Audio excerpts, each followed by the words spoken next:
Buenas tardes. Hoy vamos a comenzar con el arte precolombino.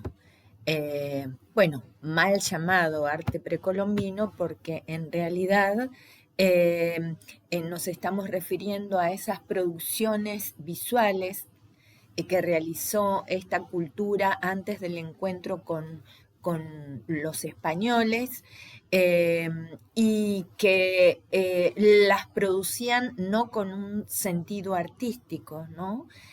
Tal como conocemos o como los concebimos hoy en día. Eh, en un primer momento, bueno, hacíamos referencia sobre esto en otras clases anteriores, ¿no? Que Zenone fue uno de los investigadores argentinos que revalorizó, investigó estas producciones artísticas, estas producciones visuales, elevando su categoría al punto tal que hoy día se encuentran incluidas dentro del Museo Nacional de Bellas Artes. Hay una sala toda armada para mostrar distintas producciones visuales de estas culturas autóctonas americanas. Vamos a comenzar con Mesoamérica para después, más adelante, avanzar sobre la zona de los Andes y el Imperio Inca. Ustedes saben que en Mesoamérica se desarrolló el Imperio Azteca, pero convivió paralelamente con las ciudades-estados mayas, ¿sí? No podemos hablar de un imperio maya porque no tenía un poder centralizado, sino que cada ciudad maya era una ciudad-estado, ¿sí? Con poderío político propio. Bueno, nosotros vamos a referirnos a estas producciones visuales amerindias. Vamos a profundizar sobre el enfoque plástico y estético, ¿no? Como historia del arte.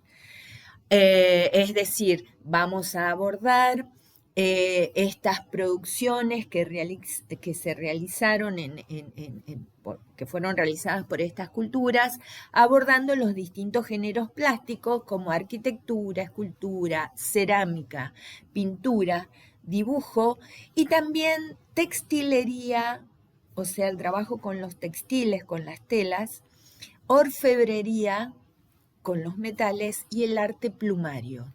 Fueron tres géneros muy o ampliamente desarrollados por estas culturas. Como les decía, no fueron concebidas con la idea de arte, ¿sí? de una representación de la belleza, ¿no? Con sentido estético.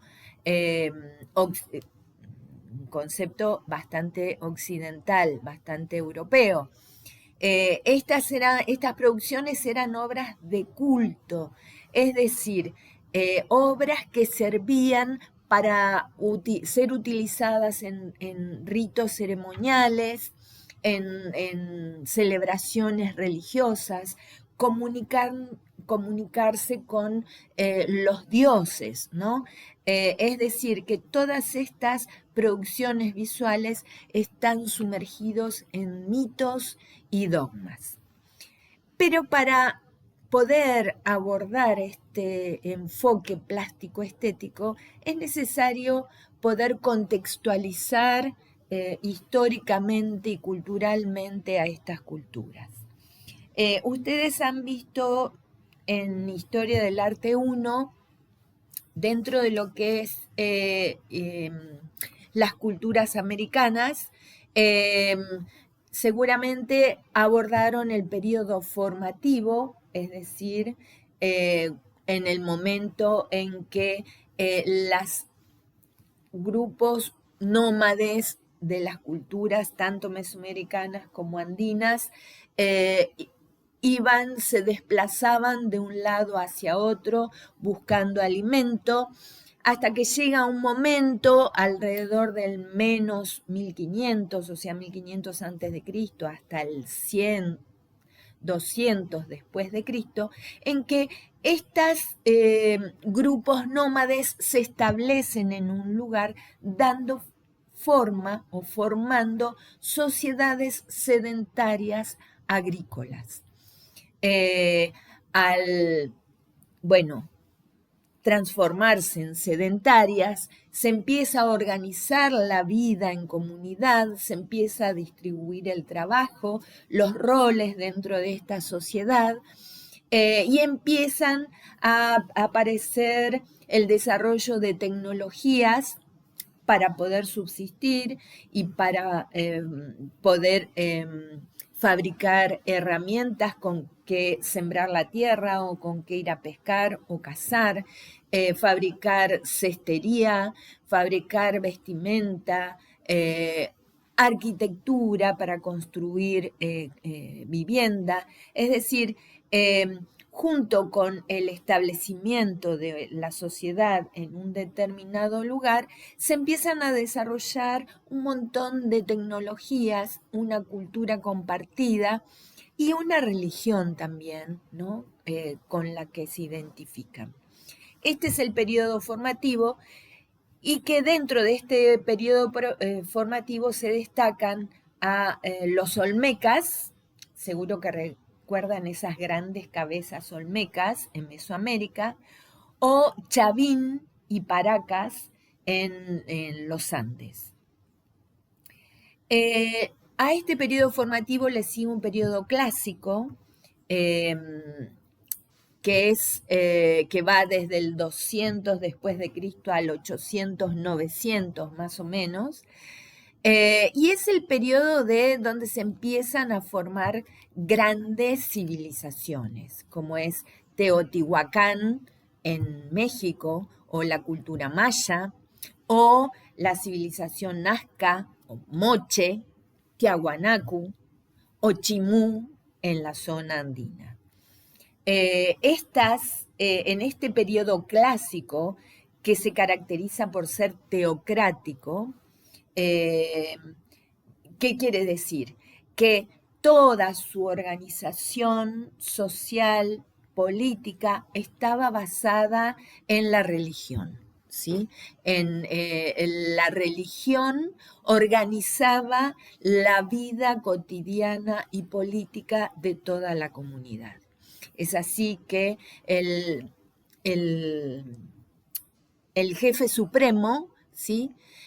Tenía también, era también el jefe religioso, ¿sí? Era el chamán más destacado. Y era también el hijo de los dioses, ¿no? Y era el intermediario entre los individuos que habitaban este mundo terrestre y los dioses que habitaban el otro mundo. Estas grandes culturas, ¿no? Estas grandes civilizaciones se empiezan a expandir, se empiezan a conocer mediante el intercambio de mercaderías y el comercio.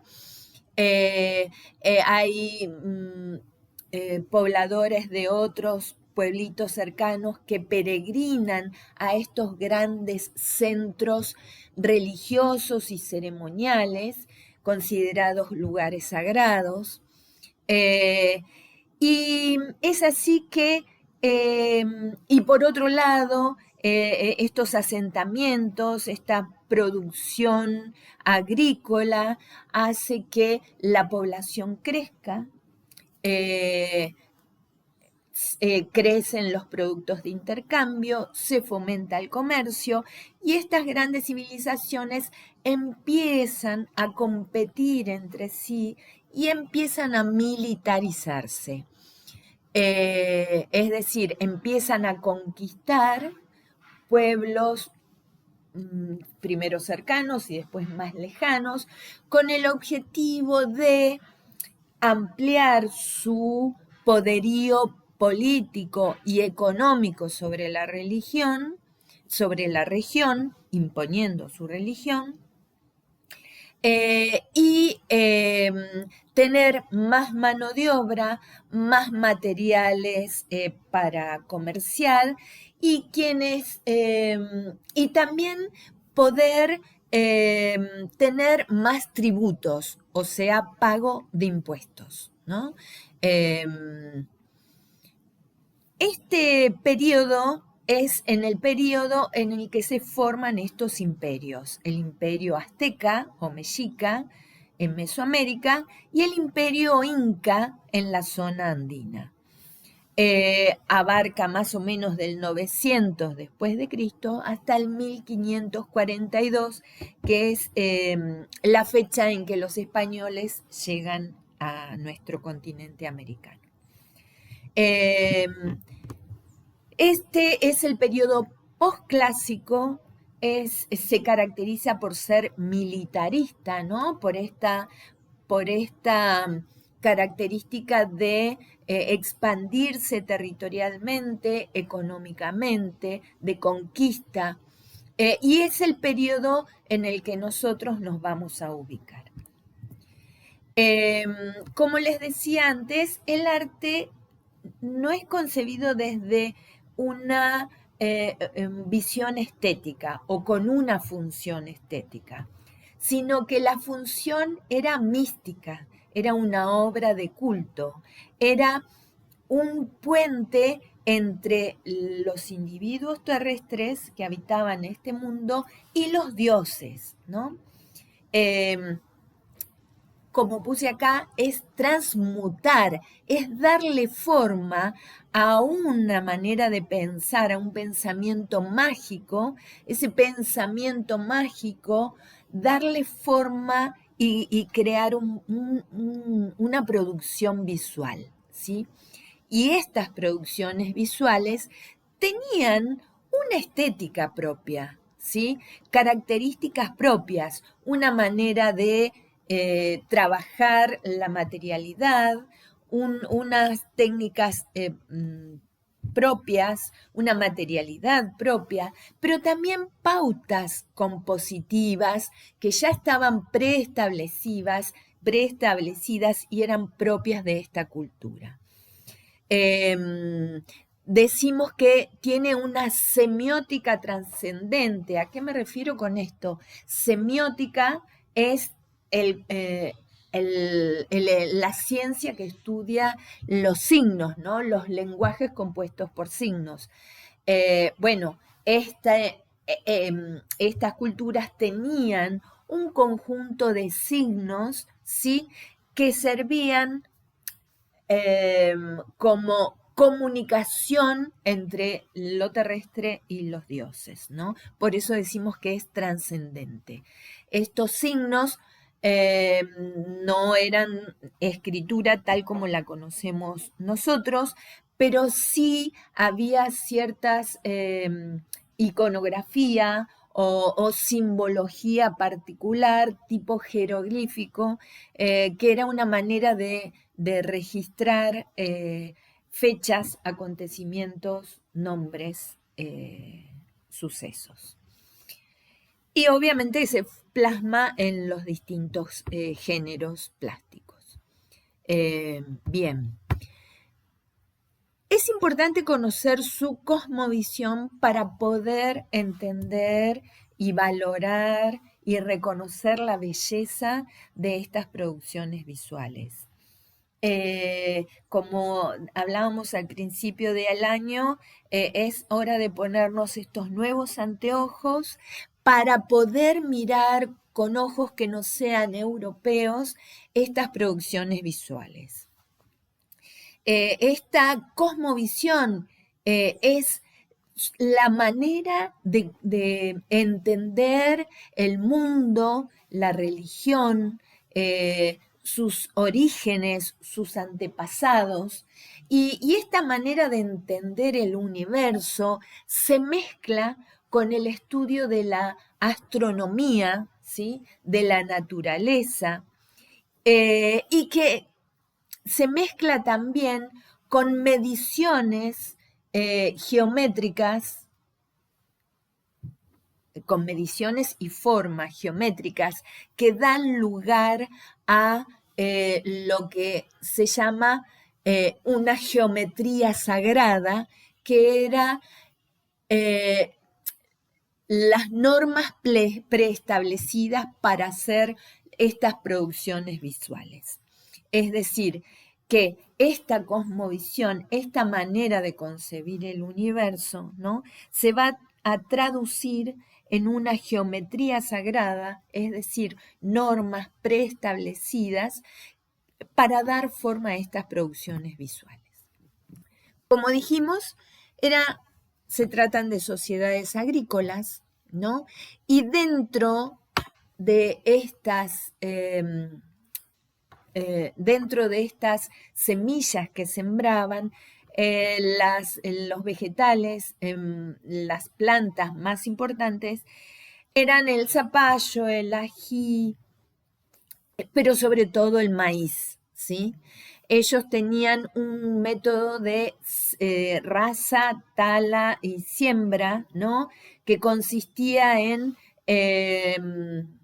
pensemos que en Mesoamérica es una zona de junglas con mucha vegetación, pero que su suelo es bastante poroso y permeable, entonces el agua, así como hay mucha humedad por las abundantes lluvias, ese agua se va rápidamente. Entonces, ante este clima y ante esta topografía, bueno, ellos agarraban porciones de tierra, las arrasaban, sacaban las plantas, quemaban las plantas, quemaban los yuyos, y ahí sembraban, pero no como estamos acostumbrados hoy en día, que vemos campos de trigo, campos de soja. Ellos hacían combinaciones de estas hortalizas por un lado, para tener una alimentación variada, pero por otro lado también para poder combinar y enriquecer el suelo, combinando las proteínas que dejaban estos distintos alimentos a ese suelo. ¿Por qué el maíz era tan importante? Porque para lograr un maíz tal como lo conocemos ahora, como vemos ahí esa foto, intervino la mano del hombre. En un comienzo, este maíz tenía granos de distintas medidas, desparejos, con distintas coloraciones, más chiquititos, y el hombre intervino haciendo una polinización artificial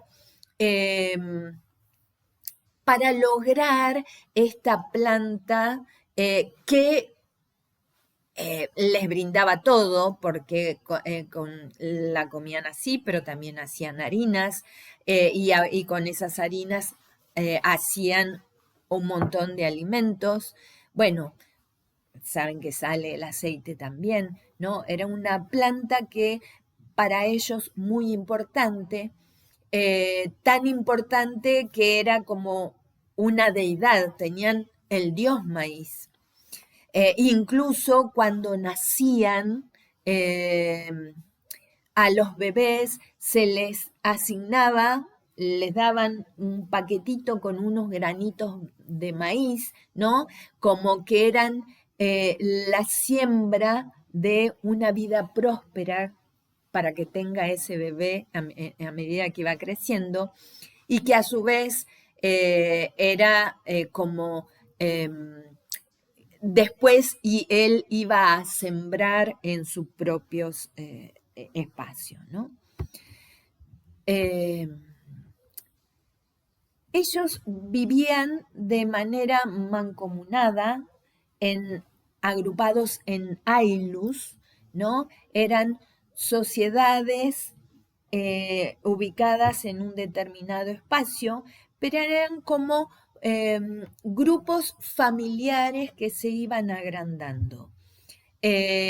Estos aylus ¿no? Esta sociedad que era como una gran familia, tenían un antepasado en común, ¿no? Esos bisabuelos, tatarabuelos que formaron una familia y esa otra y a otra y se fueron casando y fueron generando como este Ayllu, ¿no? Como si fuera un distrito.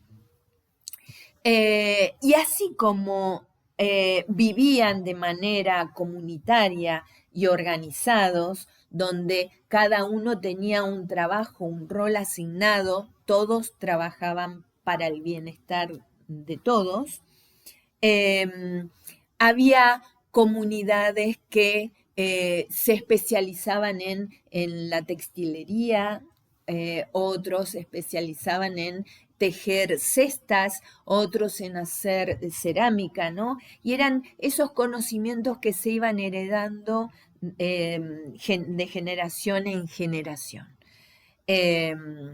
Así, por ejemplo, cuando se formaba una nueva pareja, entre toda la comunidad hacían los ladrillos de barro, la construían para formar el hogar de esa pareja, ¿no? Era una comunidad sumamente integrada.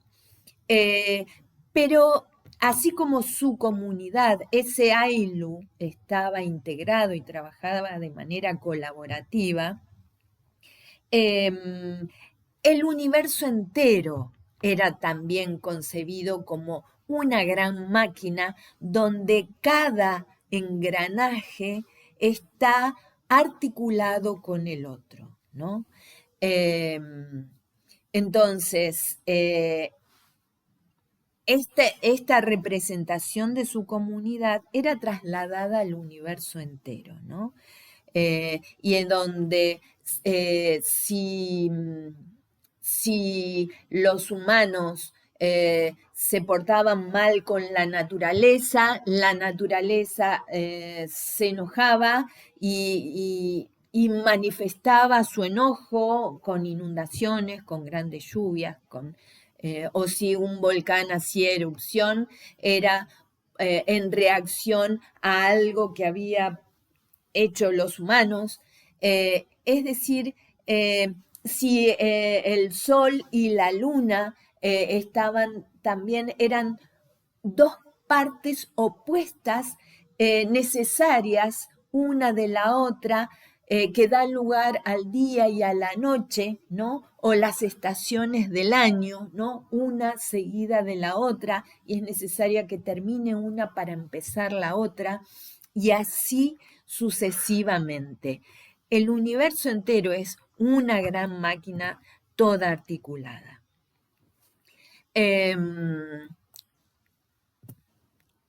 Por ejemplo, bueno, esta observación del universo, de la astronomía para entender los días, las noches, las estaciones del año, ¿por qué esta necesidad de entender el clima, las estaciones? Porque eran una sociedad agrícola, obviamente, y necesitaban conocer bien en qué momento empezar a sembrar, en qué momento cosechar, qué temperaturas eran las más adecuadas para esta semilla y no para la otra, ¿no?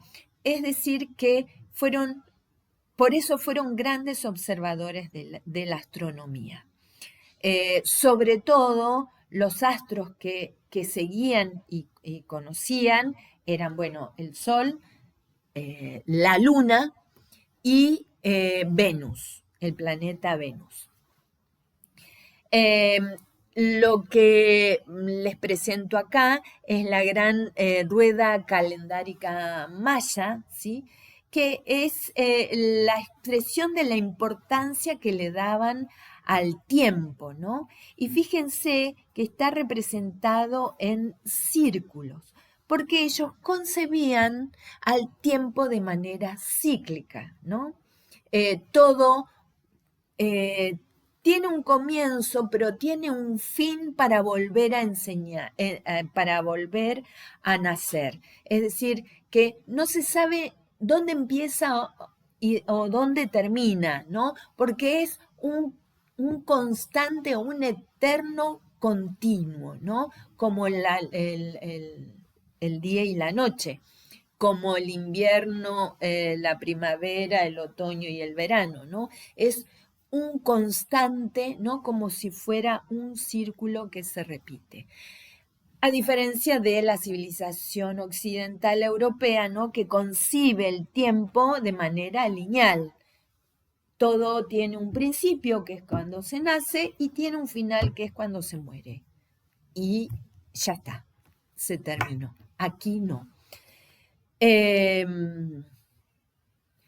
Para ellos, los dioses, los humanos, todo vuelve a renacer en otra vida y vuelve a surgir como otra cosa, ¿sí?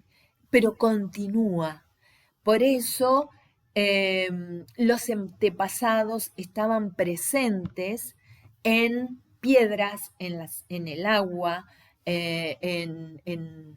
con objetos, custodiando el espacio, o también, vamos a ver, con los incas, ¿no? Esos antepasados que momificaban y que en cada celebración vestían con nuevas ropas, alimentaban, sacaban en procesión, volvían a guardar, ¿no?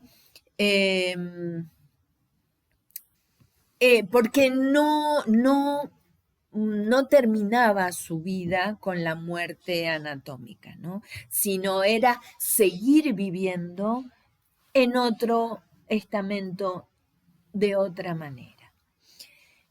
Este calendario maya, en realidad, está formado por dos círculos, ¿no? O dos calendarios, el Solkin, el de arriba, y el Ab, el de abajo. El Ab eran las observaciones solares y consistía en 20 días o kin y que se repetían 18 veces, es decir, que concebían 18 meses, ¿sí? Y esto da 365 días de un año, ¿no? Cada día tenía una celebración, ¿no? Particular. Es decir, que estos calendarios se utilizaban para organizar las actividades cotidianas, pero también las celebraciones y los rituales, ¿no? Hacia los distintos dioses. Eso en cuanto al calendario Ab, y el calendario Solkin, que está arriba, tiene 20 símbolos, o sea, 20 días también, pero 13 meses, es decir, que estos 20 días se repetían 13 veces en el ciclo, ¿sí? Y este hace referencia a la observación de la luna, ¿no? Es decir, que aquí vemos la importancia y la observación que tenían ellos de estos astros que observaban. Ahora, tienen una particularidad estos calendarios. Estas dos ruedas, ¿sí? Se juntan cada 52 años y forman un nuevo ciclo. Es decir, cada uno de estos ciclos, ¿no? Ellos, en el momento que llegan los españoles, estaban por el quinto ciclo o quinto sol, ¿sí? Y, ¿cómo es?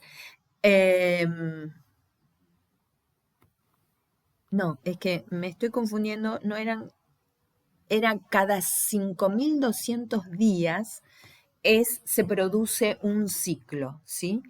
que es donde estas dos ruedas calendáricas se unen y vuelven a empezar. Ahora, como les decía, cuando llegan los españoles, ellos estaban por el quinto ciclo o quinto sol, que lo vamos a ver representado en otra producción visual mal llamada como calendario, que es la Piedra del Sol. Ahora, dijimos que una cultura agrícola, sedentaria, que concebían todo relacionado con todo, como una gran maquinaria, que concebían el tiempo de manera cíclica, y el universo, para ellos, estaba compuesto por dos tiempo-espacio diferentes. ¿Qué es esto? Un tiempo-espacio habitado por lo divino y un tiempo o anecúmeno y un tiempo-espacio habitado por lo terrenal, ¿sí? O llamado ecúmeno. Para ellos, lo anecúmeno, ese tiempo, espacio divino, estaba formado por seres, por dioses, formados por una sustancia sutil que era indestructible. Pero estos dioses no solo estaban en ese tiempo-espacio anecúmeno, también estaban en el espacio ecúmeno. No siempre, en algún momento, ¿no? Como todo es cíclico, iban a ese espacio ecúmeno, ¿no? Se cargaban de esa sustancia densa que forman todas las criaturas de este tiempo-espacio ecúmeno. Y como es perecedero, ¿no? Tiene un fin, esos dioses que con esa sustancia sutil pasaron al mundo terrenal, vuelven después a ese mundo de los dioses, ¿sí? Como un ciclo. Ahora, todas las criaturas de este tiempo, espacio ecúmeno, también tenían en su compostura, en su anatomía alma, algo de esta sustancia sutil de lo divino. Es decir, que todas las criaturas terrestres podían ser dioses después, después de que mueran, podían pasar al inframundo y luego subir a ese mundo celestial.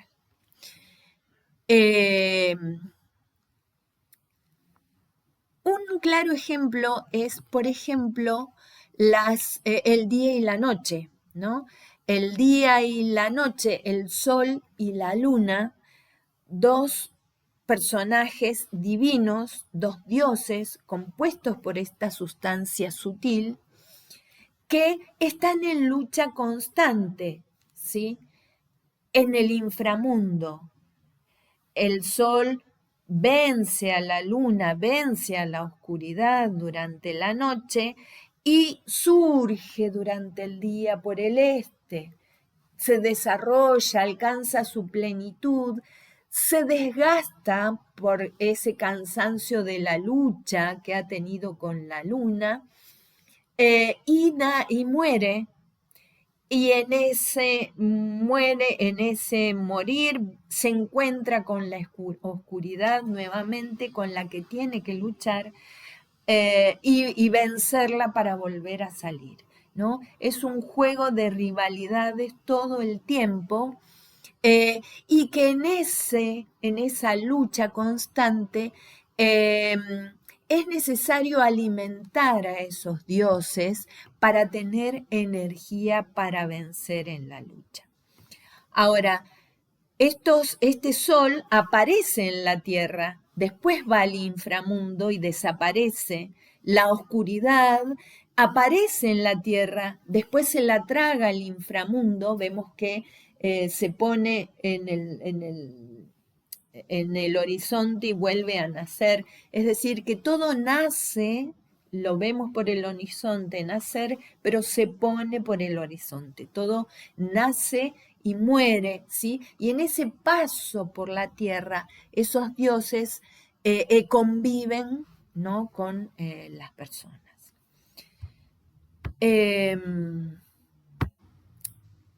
decir, que en todo ser hay pares complementarios, están formados con pares complementarios. Esta sustancia sutil divina con esta sustancia más densa y pesada terrenal, ¿no? Pero también esta dualidad la vamos a ver en la oscuridad y la luz que todos tenemos, en lo seco y lo húmedo que todos tenemos, lo masculino y lo femenino que todos tenemos, lo frío, lo caliente, ¿no? Sin ir más lejos, bueno, cuando lo caliente en un cuerpo humano vence a lo frío, bueno, el cuerpo se enferma, ¿no?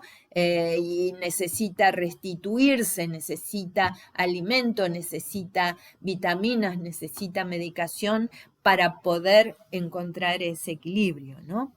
Es decir, estos pares complementarios están todo el tiempo interactuando en cada ser vivo, en el universo, generando un gran dinamismo, ¿sí? Nada es estable y quieto, todo está en movimiento constante.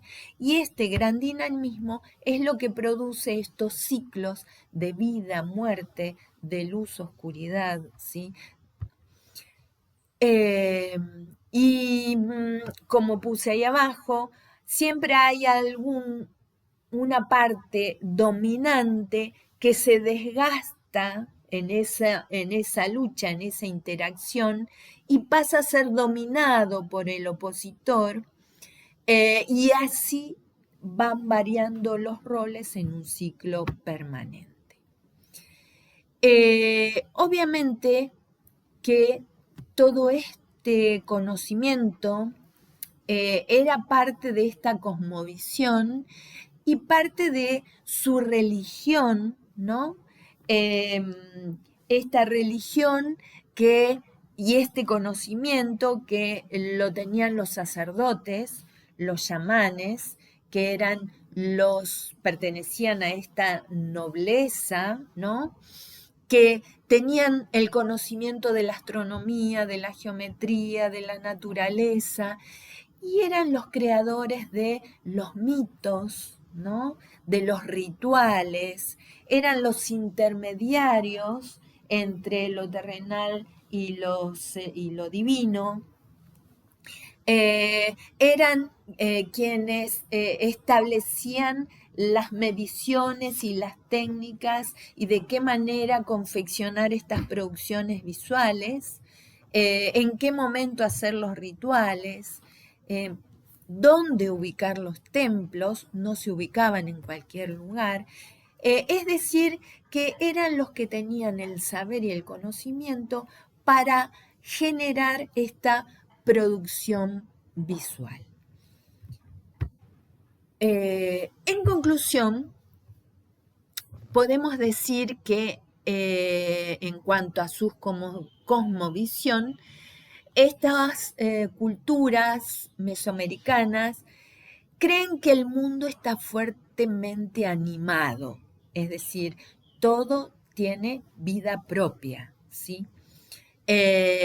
Y una manera de comunicarse mediante esos seres divinos es mediante rituales religiosos.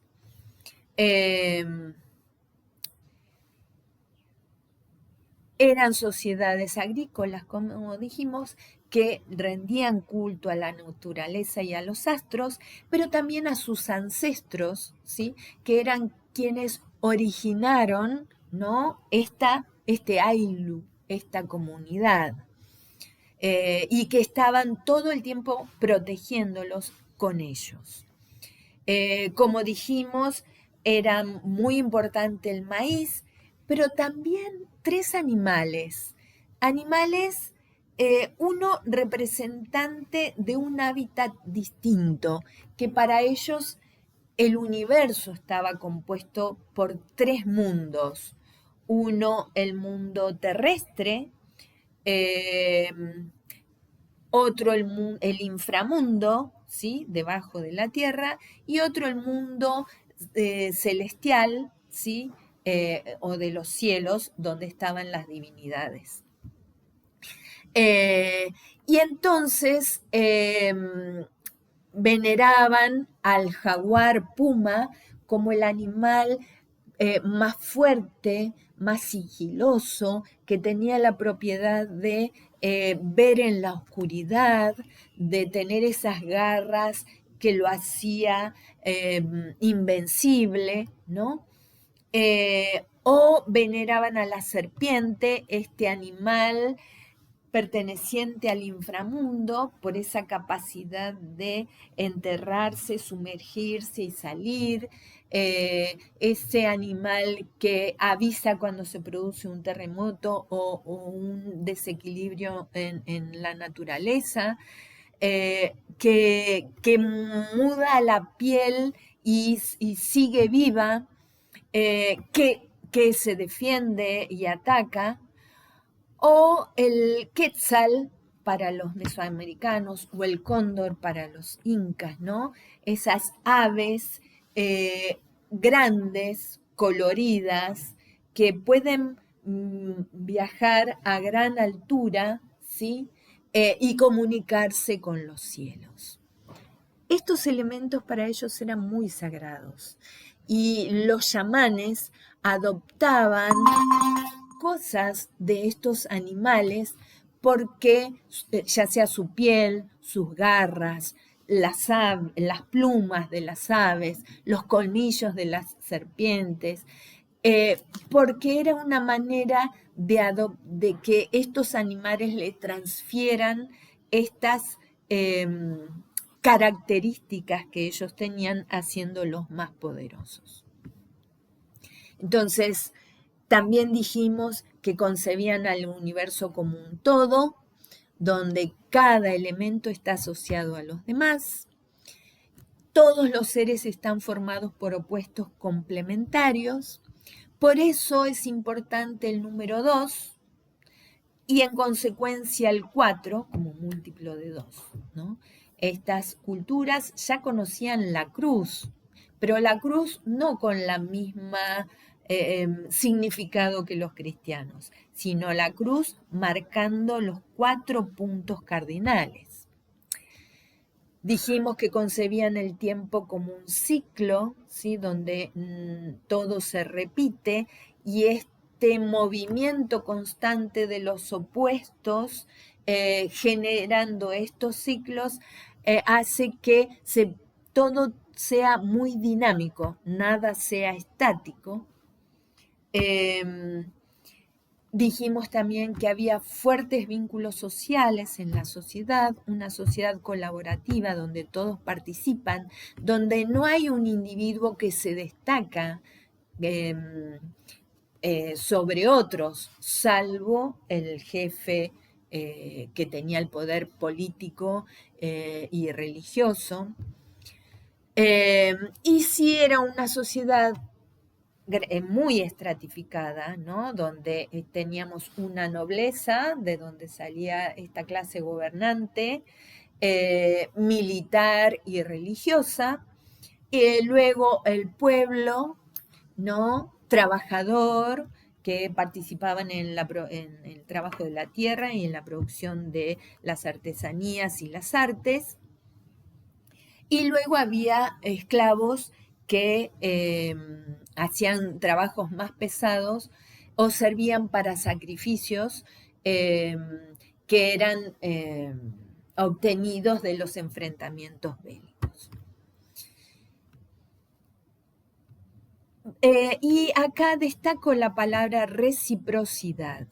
Reciprocidad, esto que doy para que me des, sobre todo con los dioses, ¿no? Esto de que yo debo comportarme bien para que los demás se comporten bien conmigo, yo debo alimentar a los dioses para que en esta lucha constante puedan tener fuerza para vencer y volver a nacer y continuar ese ciclo.